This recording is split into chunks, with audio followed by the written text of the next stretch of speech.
Dr. Matt here.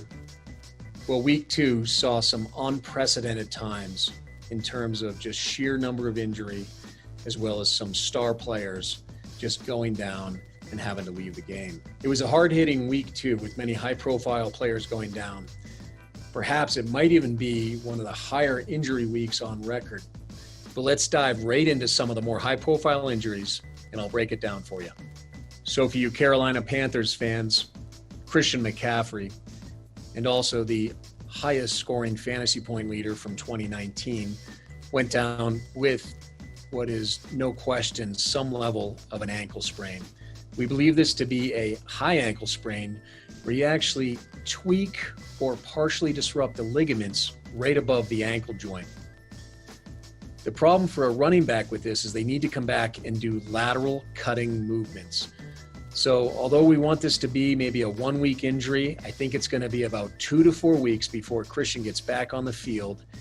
Our data would suggest that on average for running backs in his position, this is about 3.6 weeks back to getting onto the field, and he should be pretty good at that point. He may experience about an 8 to 10% decline in overall output his first week back.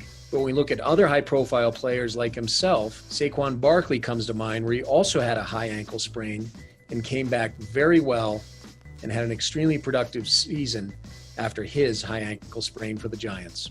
So now let's break down the quarterbacks, Jimmy Garoppolo and Drew Lock. San Francisco 49ers fans, I'm sure it pained you to see your quarterback go down, especially after a 2018 ACL injury that ended Jimmy Garoppolo's season. But it looks like Jimmy Garoppolo sustained a high ankle sprain. The good news is I think he's going to be back between 1 and 3 weeks. Why? The video didn't show that it was too bad of an ankle roll. And he plays a quarterback position, which is just less lateral movements than some of the other football positions. And now let's talk about Drew Lock. Went down on his right shoulder. He had a pretty hard compression hit onto that right shoulder. And from all video and all accounts and the sling that he was wearing as he exited, this looks like an AC joint sprain, or it could be a partially separated shoulder. These really are one and the same, and there are a variety of AC joint separations.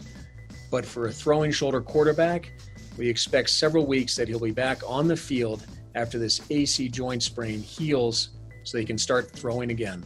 And Giants fans, I mean, you hate to see it. Saquon Barkley goes down with a very severe right knee injury. Can't even bear weight on it getting off the field. Basically diagnosed with an ACL tear of this right knee. Unfortunately, this means his season is done, but he will get back. He is coming off a high ankle sprain, also a calf injury, so you know that Saquon has the resiliency to get back.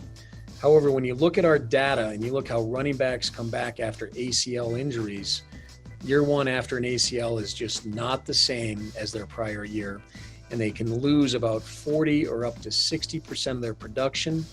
We hope that's not the case in Saquon's situation, and we wish him a very speedy recovery.